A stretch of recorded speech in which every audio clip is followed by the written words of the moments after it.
Hello అందరికీ. మా family అంతా అరుణాచలంకి వెళ్తున్నాము. నైటే మా ట్రైన్ జర్నీ స్టార్ట్ అయింది. డైరెక్ట్ అరుణాచలంకి ట్రైన్స్ దొరకపోవడం వల్ల చెన్నైలో దిగి చెన్నై టు అరుణాచలం వెళ్ళాలి. ఇక్కడ చూడండి, చెన్నై పవర్ ప్లాంట్ ఎంత పెద్దగా ఉందో.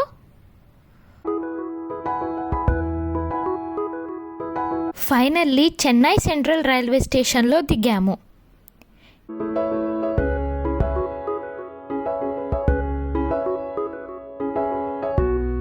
ఇప్పుడే టిఫిన్ చేయడానికి వచ్చాము. హోటల్ చాలా బాగుంది. డాడీ, వ్లాగ్కి హాయ్ చెప్పు. ఇప్పుడే టిఫిన్స్ వచ్చినాయి. చూడండి, అదే అరుణాచల కొండ. తిరువనమలై సిటీలోకి ఎంటర్ అవుతున్నాము. ఇది రాజగోపురం. ఇక్కడ నుండి మనం గిరి ప్రదక్షిణ స్టార్ట్ చేయాలి. రాజగోపురం ముందు ఒక దీపం వెలిగించి గిరి ప్రదక్షిణ స్టార్ట్ చేయాలి.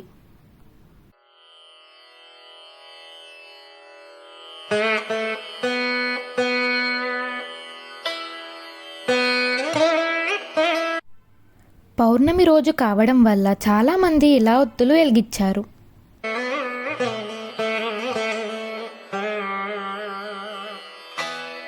ఆల్రెడీ గిరి ప్రదక్షిణ స్టార్ట్ చేసి 1.5 hours అయింది. పౌర్ణమి రోజు కాబట్టి గిరి ప్రదక్షిణ చేసే రోడ్ మొత్తం జనాలున్నారు.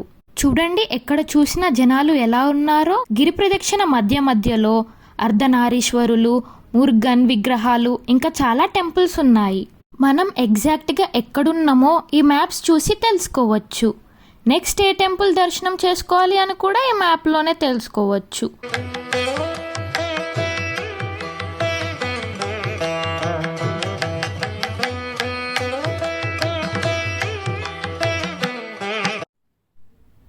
కుబేరలింగం దర్శనం అయ్యాక అందరం దీపాలు వెలిగించాము.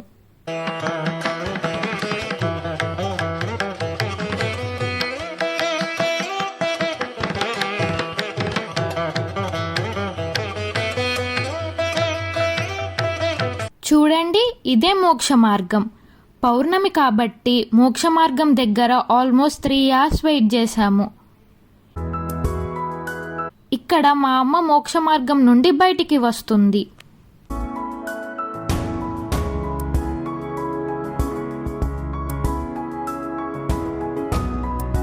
లాస్ట్లో ఇక్కడ ఇంద్రలింగం దగ్గర పార్వతీ పరమేశ్వరులని ఊరేగింపు చేస్తుంటే దర్శనమిచ్చారు. ఫైనల్లీ పౌర్ణమి రోజు గిరి ప్రదక్షిణ కంప్లీట్ చేశాము. చాలా రష్ ఉండడం వల్ల ఈవినింగ్ 6:30కి స్టార్ట్ చేస్తే ఎర్లీ మార్నింగ్ 4కి గిరి ప్రదక్షిణ అయిపోయింది. మార్నింగ్ దర్శనం క్యూలోకి ఎంటర్ అయ్యాము. అక్కడ మనకి నందీశ్వరుడు దర్శనం ఇస్తారు. లైన్లో వెళ్తుంటే అరుణాచలం టెంపుల్ మినియేచర్ కనిపించింది. చాలా రష్ ఉండడం వల్ల ఒకటే సర్కిల్లో 9 గోపురాలు కనిపించే ప్లేస్కి, స్థల వృక్ష ఉన్న ప్లేస్కి అలో చేయలేదు. కానీ స్వామి దర్శనం మంచిగా అయింది. తర్వాత అమ్మవారి దర్శనం కూడా అయింది. శ్రీరంగం టెంపుల్ పార్ట్ 2లో కలుద్దాము. వీడియో నచ్చితే లైక్, కమెంట్, షేర్ చేయండి. పక్కనే ఉన్న బెల్ ఐకాన్ క్లిక్ చేయండి.